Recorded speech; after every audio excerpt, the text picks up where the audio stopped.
কি সত্যি নাকি প্রশাসনকে কাজ করতে দেওয়া হয় না? হ্যাঁ, দেওয়া হয় না প্রশাসনকে কাজ করতে কোথায় দেওয়া হয়? বর্তমানে দেখেন, আপনি যে শিশুদের নিয়ে যে প্রশ্নটা তুললেন, আজকের এই শিশুরা কোথায় যাচ্ছে? আজকের যেখানে সেন্ট্রাল গভর্নমেন্ট, কেন্দ্রীয় সরকার যেখানে মিড ডে মিলের ব্যবস্থা করেছে, আপনি দুদিন আগে দেখেন সংবাদ প্রকাশ কি হয়েছিল যে মুখ্যমন্ত্রী প্রধানমন্ত্রীর সঙ্গে দেখা করতে যাবে।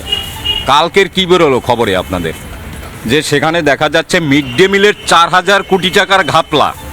আচ্ছা, এই যে মিড ডে মিলে কি হচ্ছে, গরিব ছেলে মেয়ে সেখানে যাবে, একবেলা খাবার লোভেও অন্তত দৌড়বে স্কুলে, কিন্তু তারা এখন কি করছে? তারা এখন ওই যে আপনি যে শ্রমিকটা বললেন যে তাকে 7 বছরের একটা ছেলে, 14 বছরের একটা ছেলে, তাকে সপ্তাহের শেষে 700 টাকা বা 500 টাকা দিয়া তাকে কাজে নিয়ে নিচ্ছে।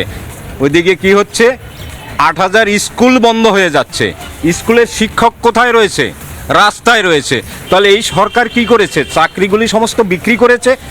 বর্তমানে এখন দেখা যাচ্ছে কি, এই যে মিড ডে মিলের যে 4,000 কোটি টাকা, যার জন্য কিন্তু মুখ্যমন্ত্রী দিল্লি ক্যান্সেল করেছে, কিন্তু এখানে কি প্রকাশ করছে যে তার এখন নবান্নে ভিআইপি কাজ পড়েছে। তা যে মুখ্যমন্ত্রী বলছিল যে আমি প্রধানমন্ত্রীর সঙ্গে দেখা করব, তার মনে ছিল না যে নবান্নে আমার এমার্জেন্সি কাজ রয়েছে? কিন্তু এখন কি করছে, বলছে যে আমার নবান্নে কাজ রয়েছে। সুতরাং এই সমস্ত দ্বিচারিতা সমস্ত মানুষ দেখতে পাবে।